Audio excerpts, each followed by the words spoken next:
All right, everyone. Can you all hear me okay? Yeah. Awesome. My name is Minh Nguyen. Although the state of California doesn't officially recognize it, I have non-ASCII characters in my name. Yeah, a little bit about me. So I just joined Unicode a few months ago, so I don't know why it took me this long, but I've been around this stuff, this technology for ages now. I'm a software engineer by trade, and so I've lost count of how many legacy systems I've had to retrofit for Unicode support, for just even half-decent Unicode support, with chewing gum and baling wire and plenty of gnarly code. Probably making a lot of odious mistakes along the way, so definitely school me, all of you experts out there. Outside of work, one of my favorite projects has been co-founding the Vietnamese language edition of Wikipedia. At the time, we were one of the first major Vietnamese language websites on the internet to be encoded exclusively in Unicode. There used to be a lot of different encodings for Vietnamese, although also correct me on that if I'm wrong. I didn't speak a lick of Vietnamese at the time, so that's me as a young wiki editor. Over the years, I have focused on supporting Vietnamese speakers in various ways, leading me to make a lot of requests for better underlying language support. Even a character encoding proposal, which I'll get to in a moment. But this talk is about another hobby of mine. I'm a map nerd. I collect official state highway maps, the ones you get for free at the rest area when you cross the state line. Yes, I'm a cheapskate. Which is maybe why I'm here to tell you about free open data projects such as OpenStreetMap, the Wikipedia maps. How many of you have heard of OpenStreetMap from someone other than me? Okay. Yeah, so it's, for those of you who haven't heard about it, it's a hyperlocal world map that anyone can edit. So it's a Wikipedia maps because there's an edit button and you can do whatever you want with the data afterwards. I've been volunteering for the project since 2008, which makes me an OG for the project. Recently, I started working for the nonprofit that runs the site to help coordinate our software development efforts, but I'm still primarily a volunteer. For those who haven't kicked their Google Maps habit, or since I'm here, their Bing Maps habit, OSM is a very different kind of map site. Yes, there's an interactive map on the homepage. There's a search bar. You can get directions.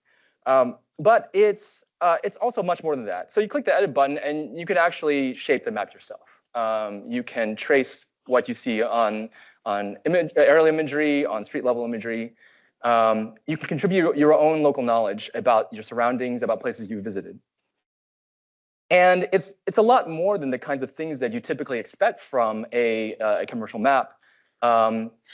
It's basically, it's the community decides what the project is for. And if the community has decided that we really care about pedestrian navigation, people will put in the effort to come up with standards for tagging sidewalks or whatever. This is the detail around. Basically, we're right about here. For those of you who don't recognize that footage. So there's a lot of detail there that you don't necessarily see on the homepage map. And that data goes into a number of different places. So besides the homepage map, that's kind of traditional. You can get it in 3D maps. Microsoft Flight Simulator uses the building data in OpenStreetMap. It also is used by ride-sharing services for their backend routing applications. And so OSM is really the infrastructure for geographic information, not just on the web, also in government government decision-making use cases and other things like that. And it's not just a data set either. It's as infrastructure. It's kind of it belongs to all of us. It's a commons. I mentioned that the community shapes what the project is about, and because it's such an international project, there's no reason for we don't think there's a real reason for it to be biased towards a particular culture. So we really care about it being as broad as possible. Which is not to say that we have the greatest coverage of, say, Sub-Saharan Africa, although we have a lot more than the commercial providers because people do care about that kind of thing. And so in terms of so like who better to map the world than the world, right? That's kind of the philosophy. And so in terms of internationalization, in terms of multilingualism, all our software is fully localized. The map you see on the home page is generally prioritizes names in the local language. The default layer that you see here is composed of static images rendered on the server side. That's the traditional way of rendering maps. So your browser is only just rendering PNGs. That means it can't really adjust to like what language you speak. And so what better choice than just show the local language? And that can make for a very multilingual display, also a very unreadable display if you don't read these languages. But before we get there, how does the map get built, right? I showed you that screenshot of the editor, kind of just the bird's eye view. But a lot of the data also comes from other things.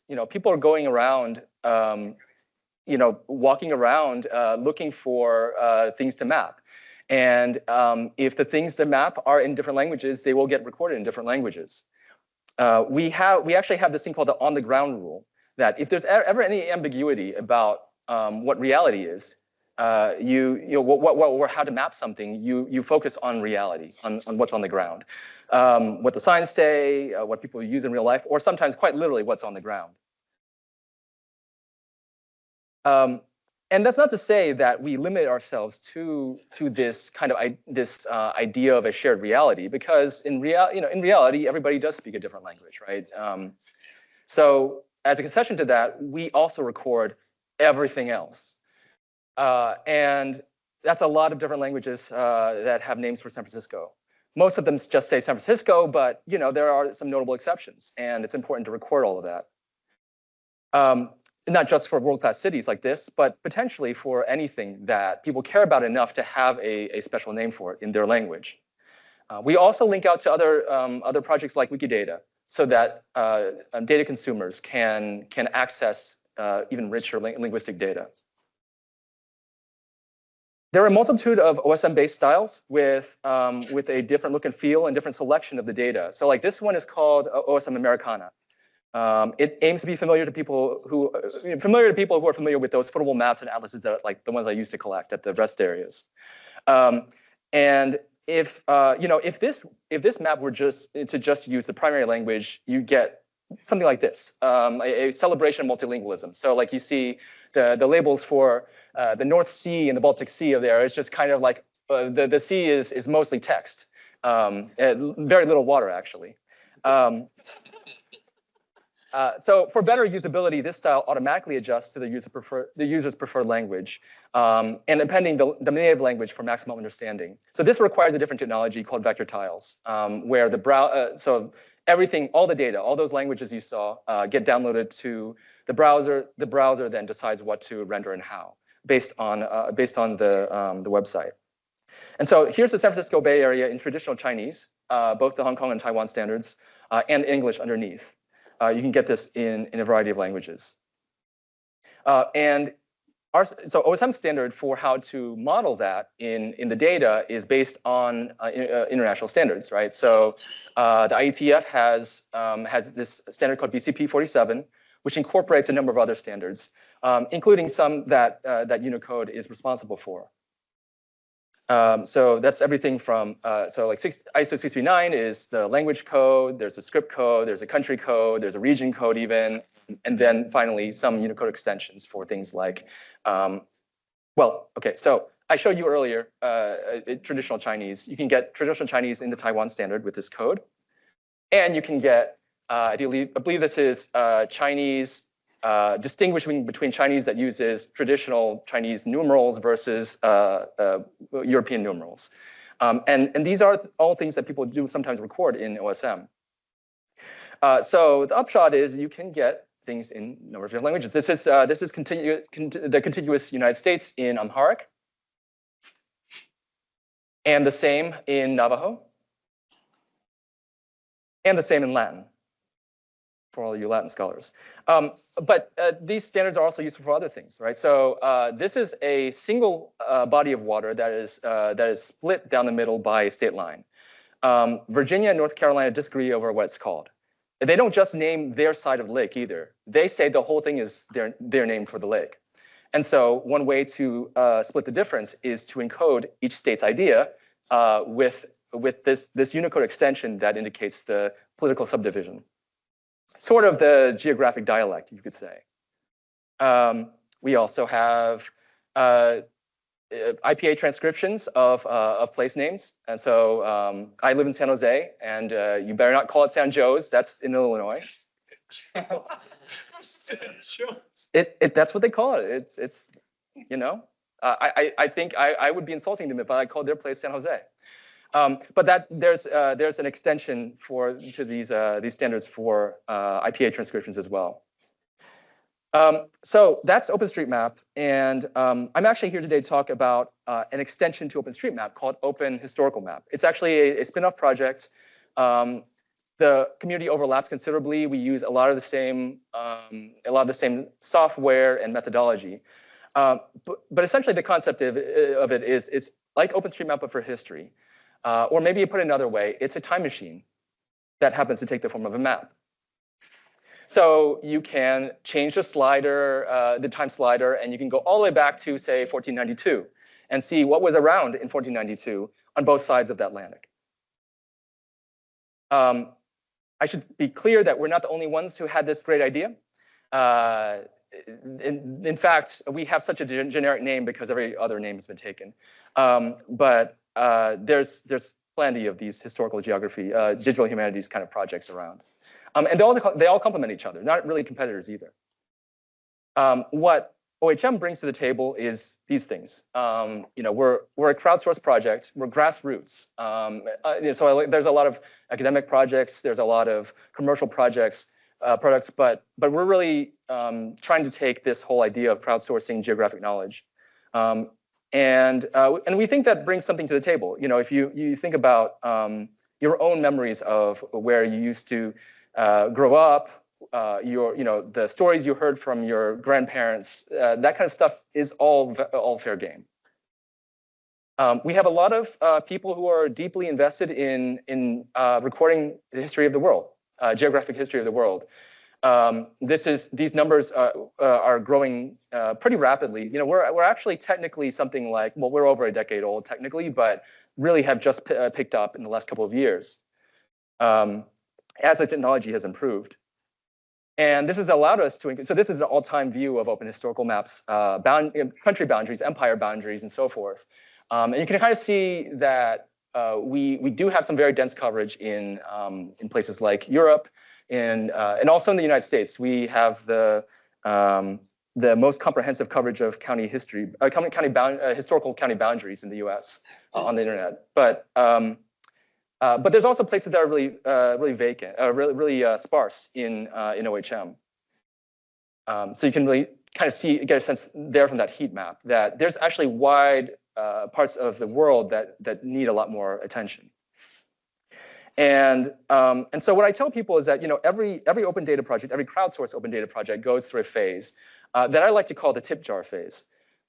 If you really want something out of OHM, you probably have to put something into it also. And that goes for someone who's making a project based on OpenStreetMap or OpenHistoricalMap. That goes for someone who just wants to learn from the project. And there's so many different sources of information for that kind of stuff. We trace from old topo maps, city directories, phone books. How many of you remember phone books? Okay, good. Okay. If I give this talk in like a couple of more years, it's going to look very different. Newspaper archives, legal notices and laws, and my favorite, I just go around and look for like things on the ground, plaques and so forth. Some of these things have never been published online. So like this is a plaque that is written in Taishanese, which is a heritage language spoken in Chinatowns across North America, but not really in China anymore. And it has no valid IETF language tag. So it doesn't actually have a proper way to represent that in the OSM data model. I also just threw this in here. I go around looking for sidewalk marks. There's dates printed, literally dates printed all over. You're stepping on them all the time.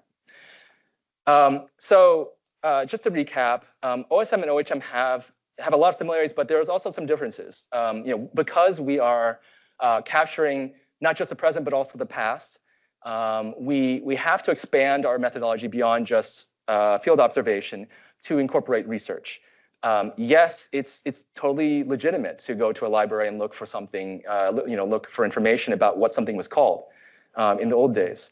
And because of this time dimension, we don't just record prioritize the native name of something. We also go back in time and consider what was the contemporary native name of something. And that was just kind of a matter of course. We didn't really think much of that. But it turns out to have some challenges. And I'll get to those in a moment. But just to give you a sense of what this can look like, I mean, just to kind of bring it home a bit. You are here. This is the Microsoft Silicon Valley campus. And here's what it used to look like in 2001. We are in what used to be called, so this building got reused when they rebuilt the campus, but this building used to be called SVC2. So, the name persists there. Microsoft is primarily an English-speaking company, at least in this campus, so it's not going to have a lot of multilingual naming for these buildings specifically. But there's definitely an ability to add multilingual names in that editor that I showed you earlier. And that can result in things like, Assyria in Imperial Aramaic on the map. But we, as you can see, have a lot of room to improve in terms of the text layout and also the font choice.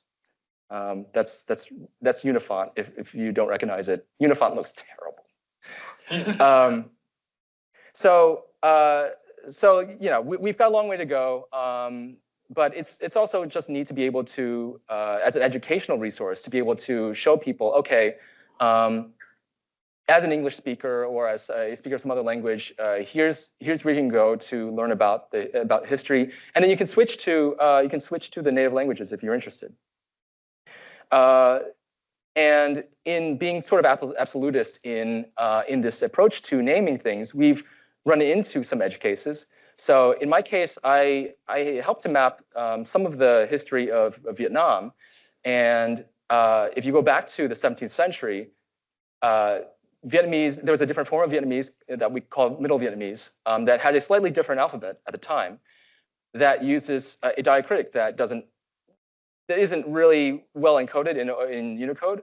And so there have been a lot of discussions about that over the past year about how to better encode that. Because it's kind of the academic literature is kind of chaotic in terms of how it's represented. So this was actually, this is a screenshot or an excerpt from a proposal that I helped co-author for Unicode. It didn't quite turn out the way I had hoped originally, but I'm glad that it sparked a discussion. And I think it's really just the start. We're going to run into a lot more cases like this in the future. But shout out to Kirk Miller for doing a lot of the legwork in getting this proposal at least on the table. So I did say that this is just a start. The other day, a mapper in Belize just asked very innocently. I couldn't find like any examples of Maya hieroglyphs in OHM. Do we support that? Well, have you heard of Unicode? For those who don't know, Maya is not yet encoded in Unicode, but next year, yes.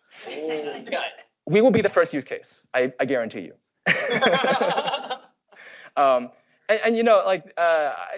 We have people who are, this mapper is not a language buff. Pretty much doesn't speak any language other than English, but has come across these names and I have this urge to record it, right? So that's the kind of people we're dealing with here. And so he just went to map, the Yucatan Peninsula, and he's stuck with Latin for now, just this year. But anyways, so the last part of this talk is about the technology, and so we're not just mappers. I also contribute to this project called Map Libre, which is the rendering library that powers all these maps. And it's an open source library. You can include it on any web page. I contribute to this project and also this predecessor, Mapbox GL. And so it's responsible for basically all the screenshots you've seen of OpenHistoricalMap so far. So this is City of Victoria in Hong Kong. Back away, I think it's about 100 years ago. And it's got both Chinese and English. And let's break down what you're seeing on this map. So I turned on the overdraw inspector. So this is one of the built-in debugging tools. So you can see how MapLibre stitches together the map. Each of the labels that you saw in the previous slide are represented here by a translucent block, and you can see how they sort of overlap. So that each one is a glyph. The underlying technology is pretty complicated, but there's a texture. There's an OpenGL texture that is responsible for rendering that glyph. And in order to render each glyph scalably, MapLibre relies on a sign distance field font. So it's sort of an unusual font format that it's a vector font format, but you need specialized tools to create that. So we're not using the built-in text APIs on each platform to render text. And the reason for that is if we did, well, so this is a competing open source map library that just uses the browser's built-in font technology. And you can see how the labels don't really curve around with the roads. If we were to tilt the map, it would look even more distorted. So we really do need access to the actual vector paths that compose these glyphs in order to draw them, and that's why we settled on that technology. There's a whole lot to talk about in terms of mechanics. I only have like 5 or 10 minutes left, but there's this write-up that's really useful for understanding kind of from a lay perspective how all this fits together. There was also a talk at last year's UTW by I think Eric Lengyel. I hope I didn't mangle that name. That went into a great detail about another library that has similar challenges. And a lot of the concepts, a lot of the challenges in that talk are relevant for MapLibre as well. But I would say we're definitely not as far along as that library. And before I go any further, some of you might be wondering, why not just use a library that does this already? I mean, there is Harfuzz, it's open source. And we would, except it's a very large library. And MapLibre, as it is already a very large library. So to add a dependency like that would make it a lot less likely to be adopted by web developers. And so instead, we're dealing with this core legacy. It's about a 10-year-old legacy now of this alternative architecture that the original developers settled on. It made a number of assumptions, which I think people here will recognize as unfortunate. For example, the idea that a code point is a glyph. So there's one glyph in the SDF font file per code point. And that's a hard limitation. There's also a limitation that no code point can be above FFFF. So that knocks out a big chunk of Unicode right there. Yeah. So no rare Chinese characters, no Egyptian hieroglyphs. So basically, OpenHistoricalMap is really sad about this. And the worst of all, when this library first came out, it was designed for styles that were specifically requesting English only. Basically, it was like, languages are too hard, let's just do English. Fortunately, we nixed that requirement real fast. But there's still a lot of challenges. This bug report has been open since 2014, or it was reported in 2014, and it was about basically when we switched to this system for rendering text, Arabic just got mangled all kinds of ways. And so we're exploring. We have there's basically 3 different competing approaches to solving these problems now. And one of them is to actually bundle Harfuzz and FreeType. But this is more appropriate for the native version of the library. So for iOS and Android, where the size isn't such an issue. So there's a couple contributors, Wei Chen and Stefan Karchi, who have who have succeeded in bundling Harplex and FreeType with the native library. But for the web, there's a couple other approaches going on. So the second approach actually hooks into MapLibre's existing right-to-left support. As you may know, Arabic and Hebrew require flipping the character order before computing line breaks and after handling lots of complex text shaping and stuff like that. We don't have that capability. So instead, there's this block in Unicode that is very presentational in nature. I think it's there for like DOS compatibility or something like that. And there's a plugin that will basically do a find and replace on sequences of Arabic text, replacing it with the appropriate variant form or ligature form here. And it works for text in the Arabic language, but not for other languages written in the Arabic script. And so we hear frequently from people who are like, well, why do you render Arabic fine but not Kurdish or Persian? And this is why. We just don't have that capability right now. For maps on the web, we've actually commandeered the same approach with the same limitations, but for a different set of writing systems. So if you want Devanagari, Khmer, or 9 other scripts, there's a plugin that would do the same find and replace with glyphs that have been pre-composed on a specially computed font that you have to use. But I'm here. I'm actually working on a third approach, which piggybacks on a different mechanism that's built into MapLibre. So CJK tend to require a lot of. It's very simplistic text layout, but a given viewport on the map requires so many different CJK characters from so many different code blocks that it would be impractical to download all of the different files needed for that. So instead, we render that locally. We take. But what you're seeing here is basically we've got essentially a web page that we're just using as a scratch pad, and we are telling the browser, draw this text into this scratch pad, and we're taking a screenshot of each individual character, and then piecing it together into this what we call a glyph atlas that mimics what you would download, but instead of being like kind of fixed according to the Unicode code point order, it's just the characters you wanted.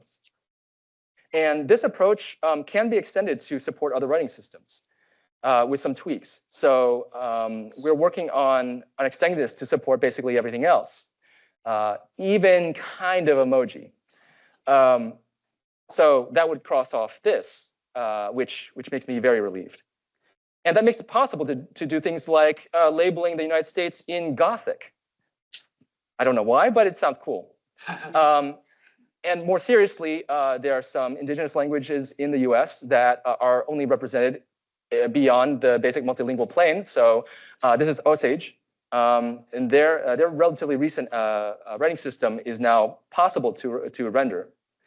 The part that we're still working on is this code point equals glyph assumption, but we're almost there.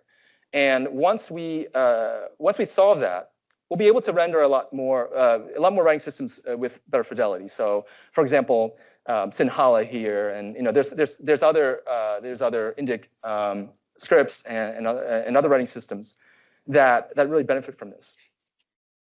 In order for this to work, we have to rely on a pretty new web API called intel.segmenter that tells us the boundaries between graphemes as opposed to characters. So for those who don't know, grapheme is essentially, when you're in a text editor and you're pressing the arrow keys, each time you press the arrow key, that's one grapheme, essentially. And so that's a much better way to segment the text, and you screenshot each one of those. There's no need to really curve those, so that works fine for curving around a map, a road on the map. And so, yeah, in principle, we can even support color emoji with this if you do this 3 times. And the idea is let's not reinvent the wheel. Let's take advantage as much of the browser's own native text rendering as possible, and still somehow support these writing systems. There's some side benefits. We can support variable fonts, web fonts, and just system fonts that you don't have the rights to distribute as an SDF font.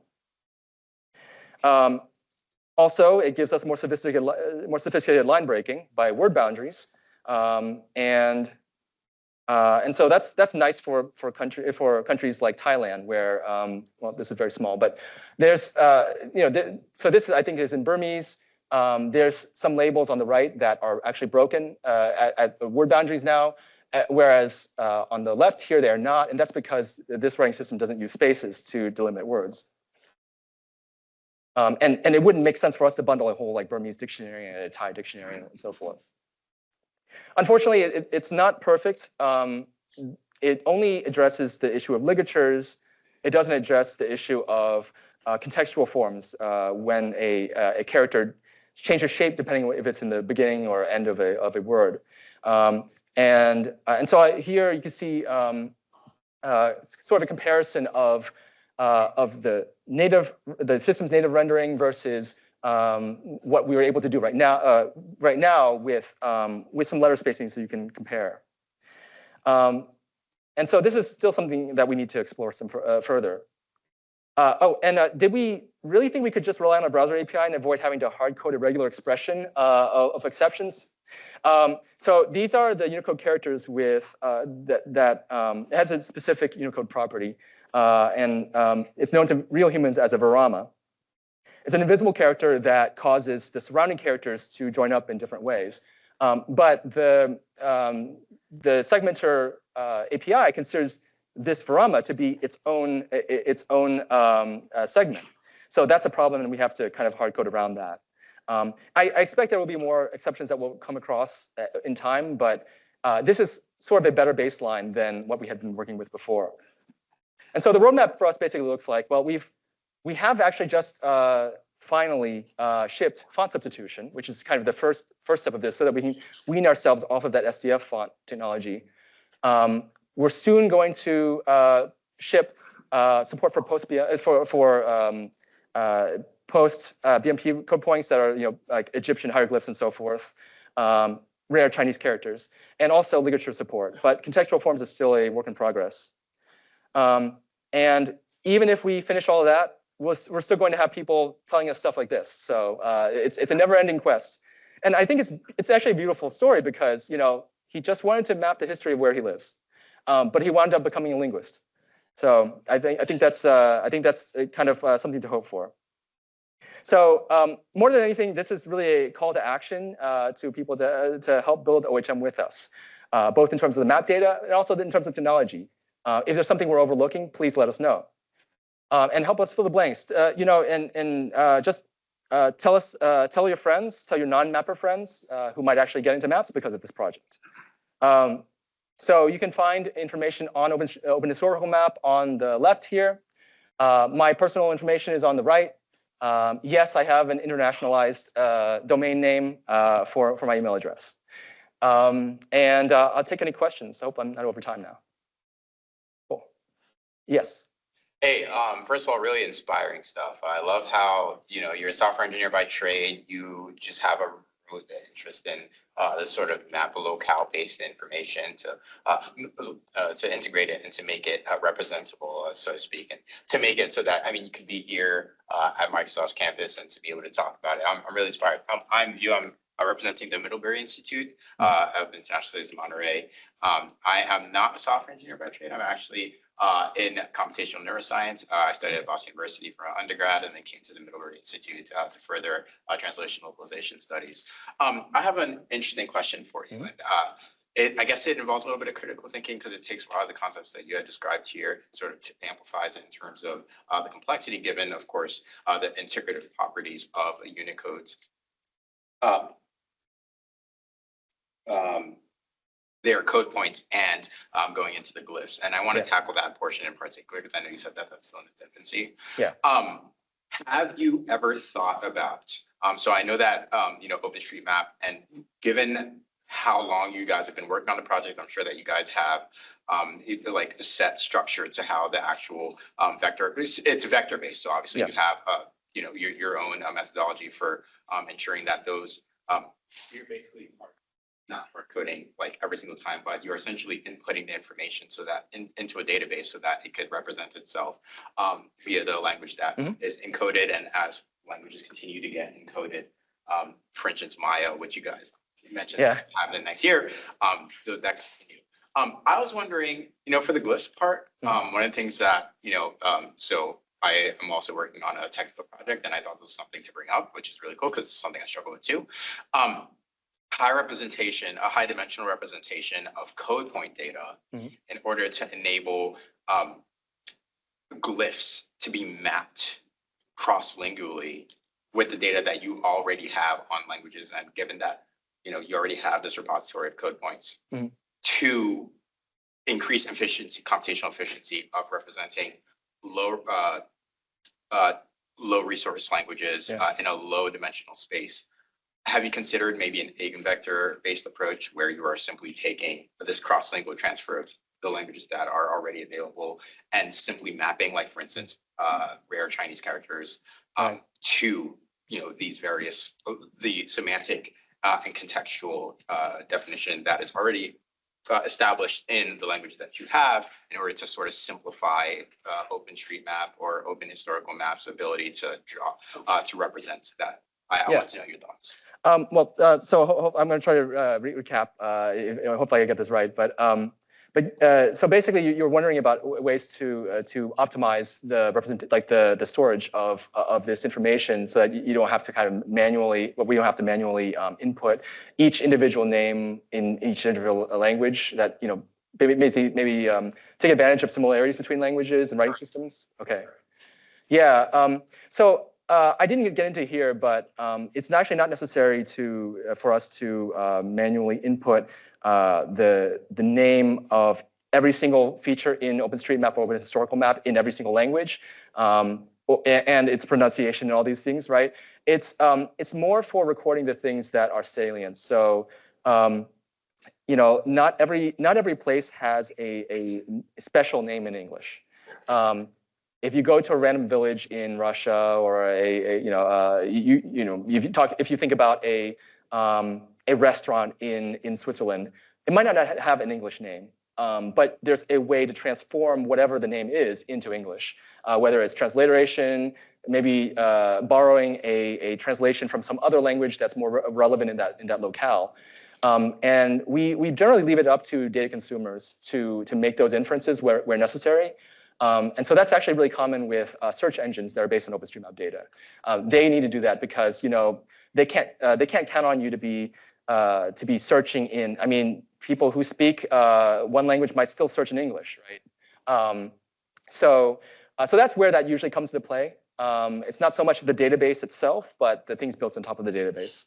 And as for the database, we're not really that concerned about the data becoming too large, the data set becoming too large, because I mean it's already terabytes, right? And it's growing all the time, and we're okay with that because typically what people do is when they only care about a certain kind of feature or a certain part of the world, they'll take an extract of that.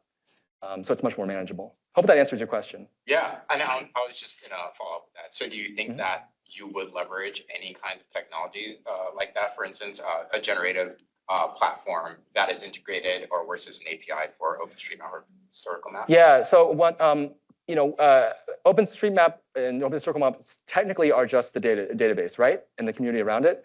But in terms of ecosystem, the question was whether we'd leverage technology that does exist for this kind of stuff. Yeah, I think the ecosystem of tools around OpenStreetMap and OpenHistoricalMap would leverage this, and in particular, the idea of fallback chains. So I showed you some of these were really convoluted language codes that I know there's very few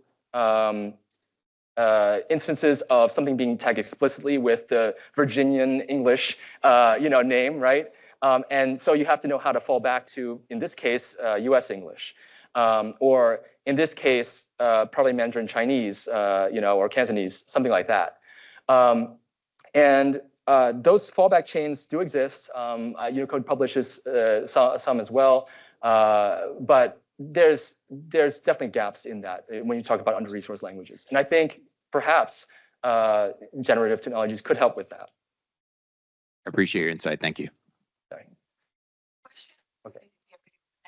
Okay. We have a We quick. have an I had a- sorry. Oh, Shane. Yeah, sorry. Have you tried using Skia, Canvas Kit, or Parley, which is in Linebender?